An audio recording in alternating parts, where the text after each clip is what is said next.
Countdown for a blast-off. X minus 5, minus 4, minus 3, minus 2, X minus 1. Fire.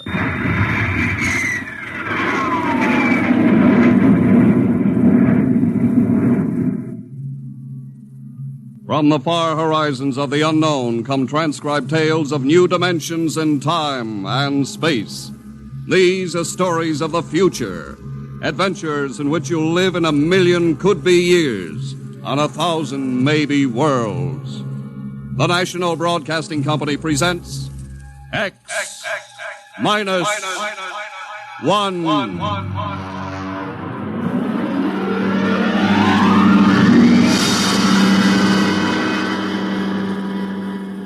If you wanted to take over our world with a minimum amount of resistance and trouble, how would you go about it? Tonight we'll tell you how, with a strange and chilling story by George Lefferts. The Parade.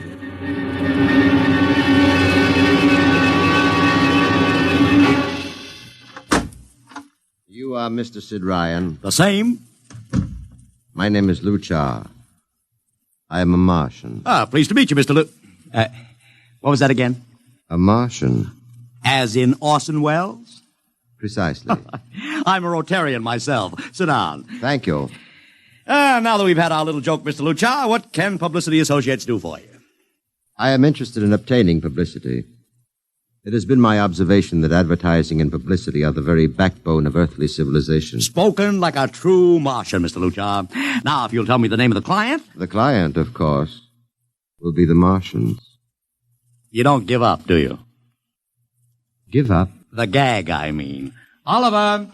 Yes, Mr. Ryan? This is Mr. Luchar. Oh, how do you Mr. do? Luchar claims to be a Martian. Take him outside, will you, Oliver? I am happy to see, Mr. Ryan, that my telling you I am a Martian has approximately the effect I guessed it would. I believe we can do business. I have here cash retainer of $5,000.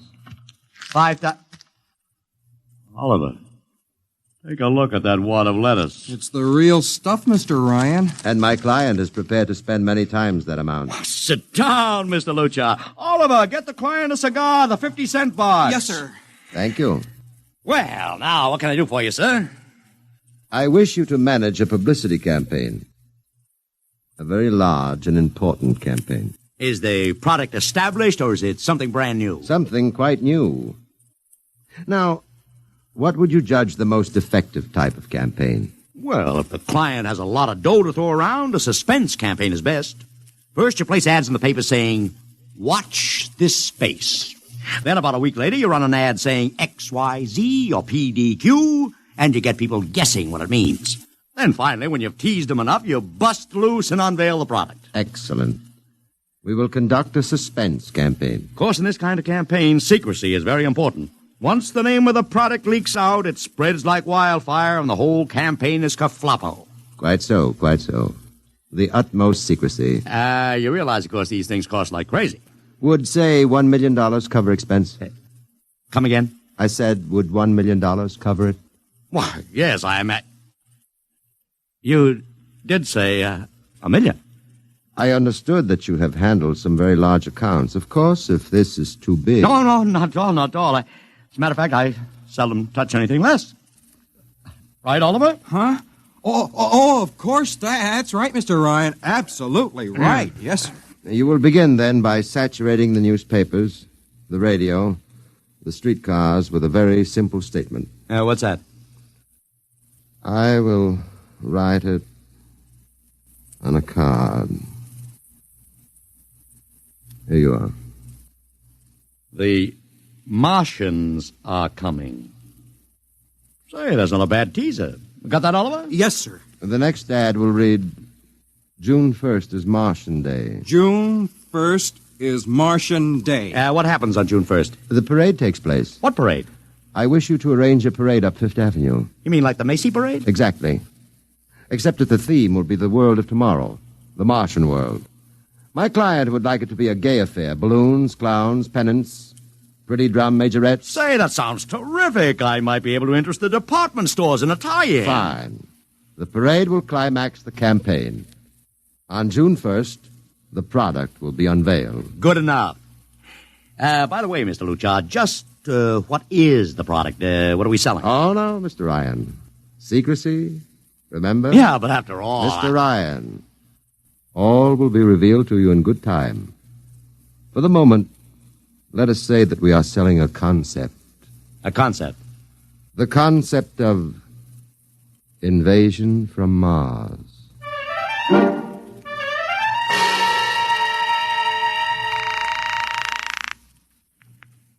Sorrel Talent Agency. Sammy Sorrell, please. This is Sammy. This is Sid Ryan over at Publicity Associates. Listen, Sammy, how you fixed for midgets? I got midgets. Fine, I need 40 midgets for a parade. 40. June 1st.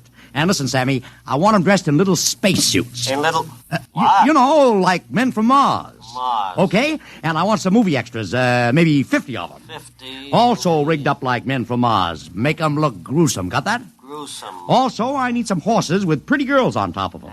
Maybe you can get that bunch from Maroney's Traveling Circus, the one we booked for the Fireman's Parade in Albany last year. Yeah, I'll try, Sid. Never mind the expense. Just get me the talent. It sounds like you landed a big client. Who is it? It's a secret. I gotta hang now. Call me back, Sammy. Right.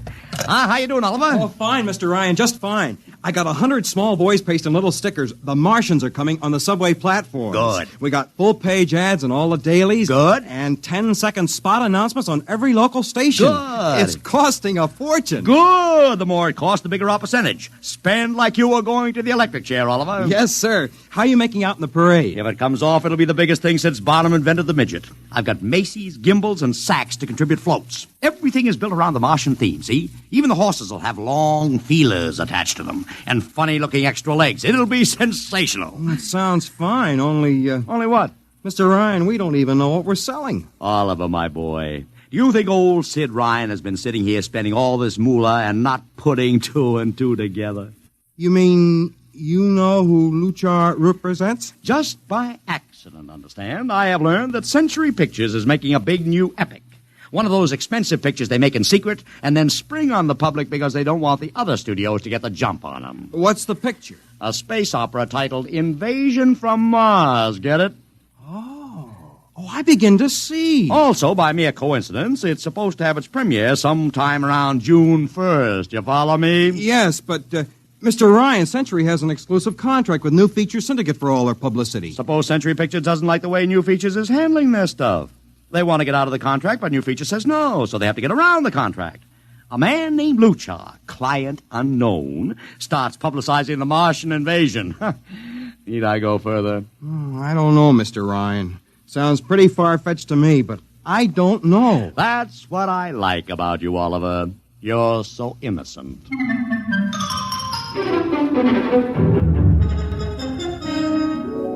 Now, let me talk to Commissioner Patrick, please. Sid Ryan. Hello. Commish, Sid Ryan. Oh. How are you, Ryan? Fine. What is it this time? You want to drop a man off the Empire State Building into a teacup full of water? The answer is no.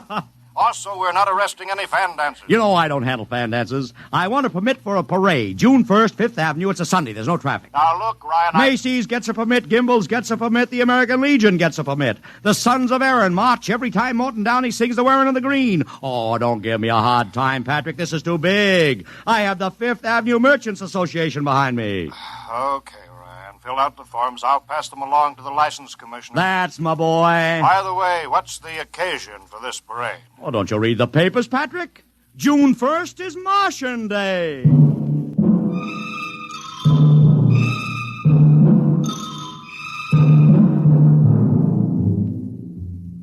How is the campaign going, Mr. Ryan? Like wildfire, Mr. Luchar, like wildfire. Everybody and his brother is going along with the gag. Yesterday, we distributed 50,000 Martian hats to school kids. I got some of the merchants doing World of Tomorrow displays in their windows. Every big novelty manufacturer in town is climbing on the bandwagon. They want to get into the parade with floats, giveaways, anything. Everybody smells a buck to be made. I wouldn't be surprised if the mayor himself declared Martian Day. I've even arranged for Commissioner Patrick to accept a $50,000 check for the Policeman's Benevolent Fund from the man from Mars. Oh, it's terrific, terrific. My blood pressure's up to 200. Excellent. I I understand Century Pictures spent over $1 million making that space opera. I beg pardon? Oh, come, Mr. Lucha. Sid Ryan wasn't born yesterday, you know. I know who our client is, even if you don't admit it. You do? Always thinking that's me. Well, as long as you know, let's keep it to ourselves, shall we, Mr. Ryan? As you once remarked, when these things leak out, it destroys the surprise and ruins the effectiveness of the campaign.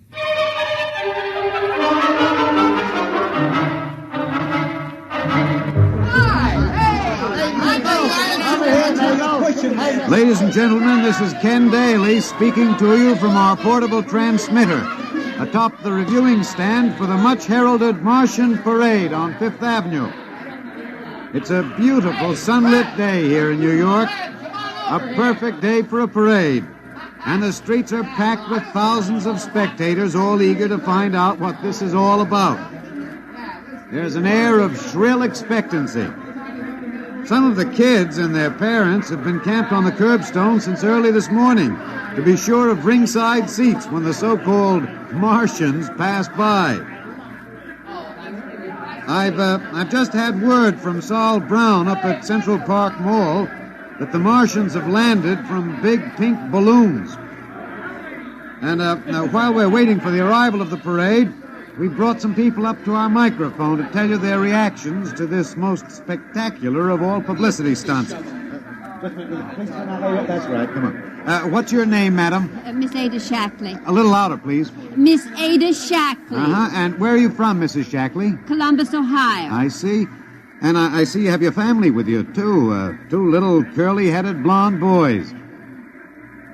Are you in New York on vacation? We came for the Shriners Convention with their daddy. What do you think of Martian Day, Mrs. Shackley? Well, it all seems very strange to me, but the boys have been pestering me to watch it, so we've been standing here 2 hours. I can't make head or tail of it. Well, neither can a lot of other people, Mrs. Shackley. But judging by the thousands here today, there's a lot of curiosity. Curiosity killed the cat, folks say. Well, let's hope not. Thank you, Mrs. Shackley. Mr. Ryan's here. Ryan, right. And this is Mr. Sid Ryan, ladies and gentlemen, the publicity man who's the brains behind the Martian Day stunt. Hello, Sid. Good morning, Kenneth. Easy, not so close to the mic. Oh, sorry. Hey, Sid, you've certainly lifted the lid this time. Looks like it, doesn't it? Sid, there's been a great deal of speculation as to exactly what all this is leading up to. I've heard some folks say it's a big war bond drive. Others think it's just to stimulate local business. And, look, I understand in the trade itself, the smart money says you're building for the premiere of Century's forthcoming extravaganza, Invasion from Mars. Now, come clean. Can you tell us what the real story is? Ken, I'd like to, but honestly, I can't. Oh, man of mystery, eh? Are you going to watch the parade from the stand here? No, Ken, I can't stand noise. I'm going out to my office and watching company. Well, thank you, Sid Ryan, and good luck.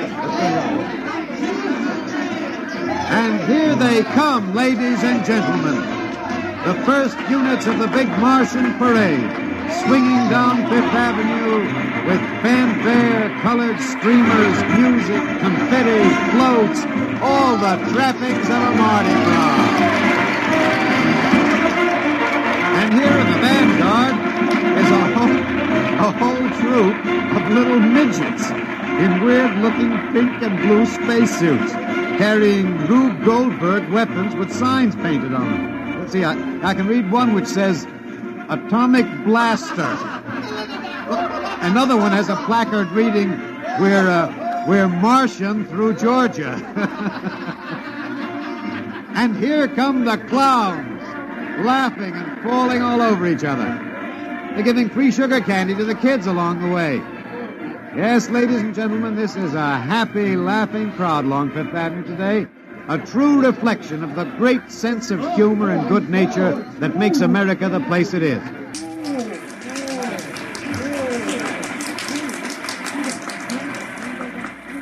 This is promised as the climax of the show. And now a great hush has fallen over the crowd. It's quite a sight to see these thousands of people standing here expectantly, hearing only the great regular sigh of their mass breathing. And now here they come, ladies and gentlemen, the Martians, marching in booted, helmeted ranks, row after row of them. Aye, this is an impressive sight, ladies and gentlemen, and a rather serious contrast to the rest of the joyous slapstick parade we've witnessed. There are perhaps, 200 tall, broad-chested men dressed in metallic gray spacesuits with thick glass visors drawn across their faces. Each is holding an ominous-looking ray gun at the ready position. They're marching in absolute silence, keeping step perfectly, as though some mute, unspoken command were marking time for them. The crowd seems rather grim and serious now. Perhaps they're reminded of the actuality of war and possible invasion. They stand solemnly, silently, watching. Even the children are awed.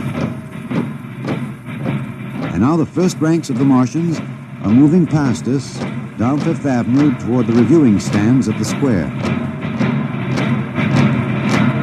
No one moves. What's that? What's happening? Oh, there, a woman, ladies and gentlemen. She dashed out into the street. For what reason, I don't know. She attempted to lift the visor of one of the Martian spacesuits, but just as she reached the Martian, she fell forward in a dead faint. I tell you, I've never felt such mass tension in a crowd as we're experiencing here right now, today. All sorts of rumors have begun filtering back through the audience. There are excited whispers of she's dead, she fainted, and now an undercurrent of, what? They're really Martians. This is an example of how a single incident can precipitate mass hysteria, ladies and gentlemen. I tell you, it's a mighty reassuring sight to see the blue uniforms of New York's finest spaced every 10 feet or so along the avenue. Somehow, I can't explain it, this incident has begun to work on what was a moment ago a happy, carefree crowd, and the complexion is changing.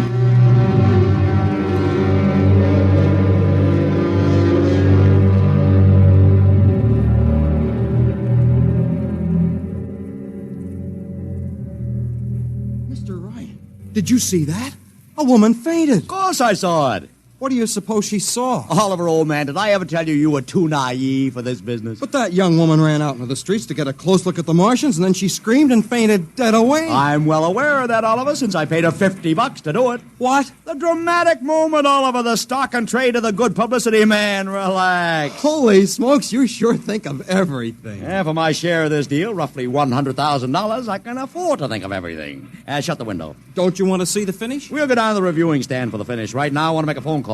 By the way, where's Lucha? I haven't seen him. Well, he'll be around. Boy, those Martians sure look like the real thing. How would you know the real thing if you saw it, Oliver? Well, gee, I don't know. Close the window, Oliver. Oh, yes, Mr. Ryan.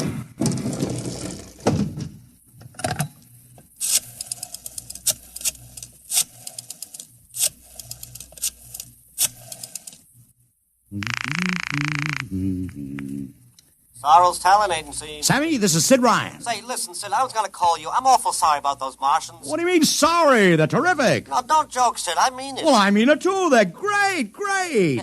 Are you in the bag? Never felt better. You mean it, don't you? Of course I mean it. What is this? There are Martians in the parade? About 150. Of course, I only ordered 50, but Sid. under the circumstances... Sid. Well, what is it? Sid, don't you know? I couldn't get you a single movie extra. There's a studio strike in New York. I was going to call you, but I figured... Wait a minute.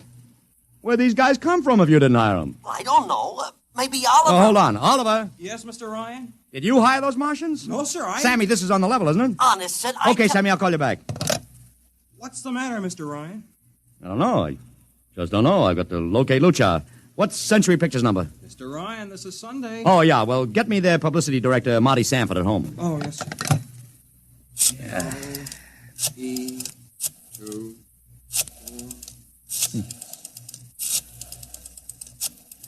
Here you are. Thanks. Sanford. Marty, this is Sid Ryan. Oh, hello, Sid. How's the big Fine. promotion? Listen, Marty, this is dead serious. On the level. Get it? What's wrong? I've got to locate Lucha. Lou who? Lucha, come on now, Marty. This is life and death. The guy you sent over to hire me for the invasion picture. Invasion picture? Invasion from Mars, the space opera. Are you batty? Marty. That picture was shelved last month. What? Sure, back in the can. Too expensive and too fantastic. The big shots decided you can't sell a Martian invasion to the American public. And I never heard of a guy named Lou... Mother heaven. What is it, Mr. Ryan? You look terrible. That's too fantastic. What's too fantastic, Mr. Ryan? Is something wrong? Open that window. I want another look at those Martians. Yes, sir.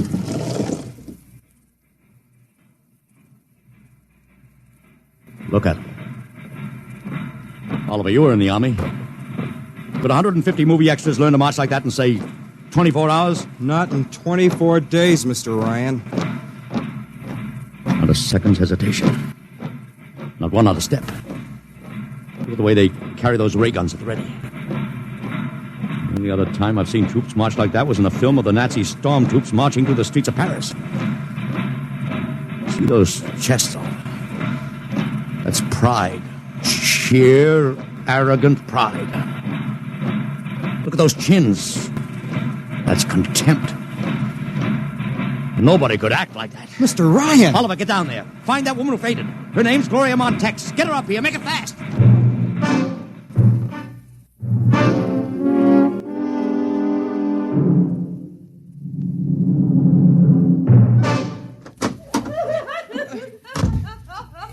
Here she is, Mr. Ryan. I can't get much sense out of her. Stay away from me. Gloria, it's me, Sid Ryan. Oh, don't kid me. You're a Martian. Gloria, settle down. No, you're wearing a mask. Baby, it's me, Sid. And underneath, it's awful. It's all big green eyes and those feelers like a catfish. Baby, snap out of it. Listen, what happened down there? You ran out and screamed like I told you, but the fainting, that wasn't in the act. Oh, go away, please. Go away. What'd you see? Oh, no, please. It's too awful. Please, please. Just one question, baby. Inside that helmet, what'd you see? You won't get anything out of her, Mr. Ryan. She needs a doctor. Okay, Oliver, I've heard enough anyway. You take care of Gloria here. Get her a drink. Where are you going? To see the commissioner. We gotta stop this parade before things begin to happen.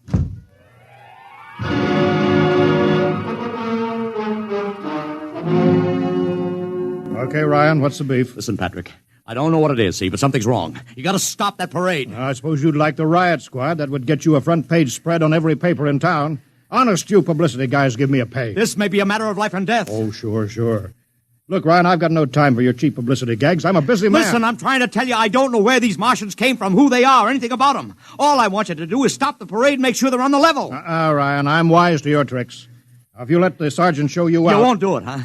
An honest citizen appeals for protection and you refuse it. I most emphatically do. Now beat it. All right, Patrick. I'll go right to the mayor's office. I'll have you busted flatter than a fried egg. Go ahead. I'm sure His Honor will be glad to toss you out on that phony nickel-plated skull of yours.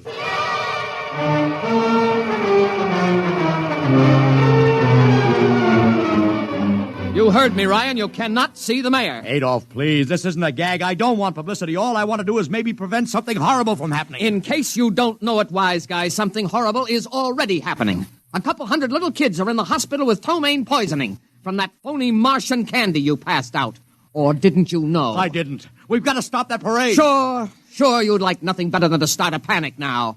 Maybe a few hundred people would get trampled to death. Think of the newspaper space that would get you and your product. I won't stand for this, Adolf. You won't have to, because you're going to get out of here right now. Go on, beat it. Get out. You and your publicity stunts make me sick to my stomach.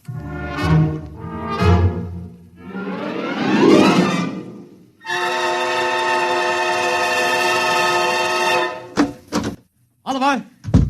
Oliver, where are you? Oliver! Oliver! It is useless What? to scream at him, Mr. Ryan.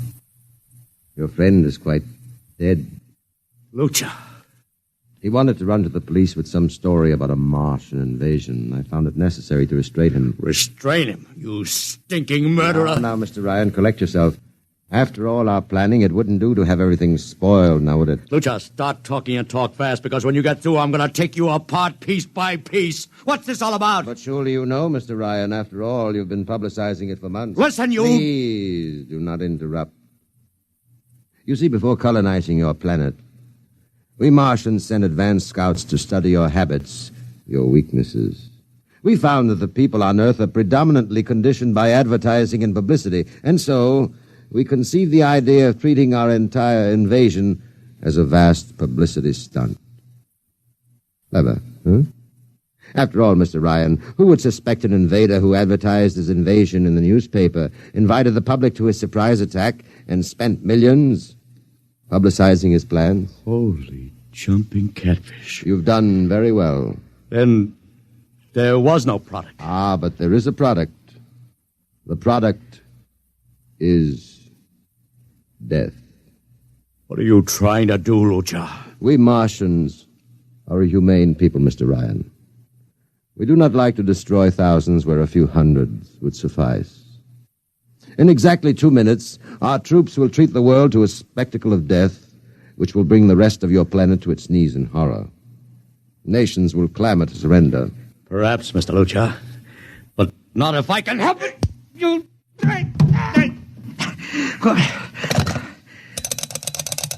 Yes, please. Operator, this is Mr. Ryan. Get me the field telephone on the reviewing stand of the Martian Day Parade. Hurry. Anyone in particular? Just hurry.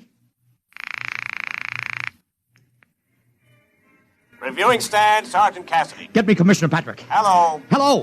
You'll have to talk louder. I want Commissioner Patrick. Oh. Patrick! Wait a minute. Things are quieting down. Now, what was it you wanted? This is Ryan. I have to talk to the commissioner. It's a matter of life and death. I'm sorry, you can't talk to him now. The chief Martian is presenting the PBA check to him. The Martians are going to fire a salute. Listen, you got to stop him.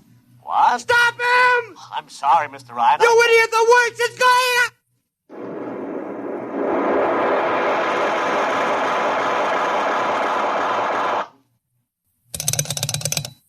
This is the operator. I'm sorry, Mr. Ryan, you've been cut off. I can't seem to get them back. Doesn't matter, operator. Nothing matters now.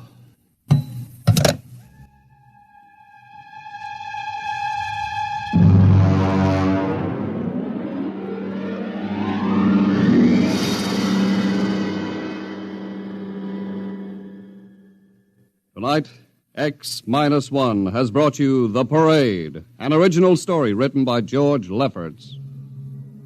Featured in the cast were Joseph Curtin as Ryan, Joe DeSantis as Luchar, Alexander Scorby as Daly, Agnes Young as the woman, Ellen Deming as Gloria, John Thomas as Oliver, Arthur Anderson as Sammy, Wendell Holmes as the Commissioner, and William Keene as Sanford. Your announcer, Don Pardo.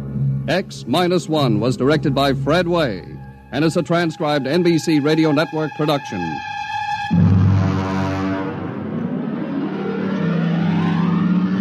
Next week, the tables turn. Instead of Martians invading Earth, we bring you a tale of men invading Mars. Ray Bradbury's brilliant short story entitled Mars is Heaven. Suppose you were a member of the first rocket ship crew to land on Mars, but instead of seeing Martians, you find that you've landed in a town that looks just like home, that all your dead relatives and friends are there to greet you, so that as incredible as it may seem, you think you're really in heaven. That is, you think so, right up to the fatal moment, the moment of X minus 1.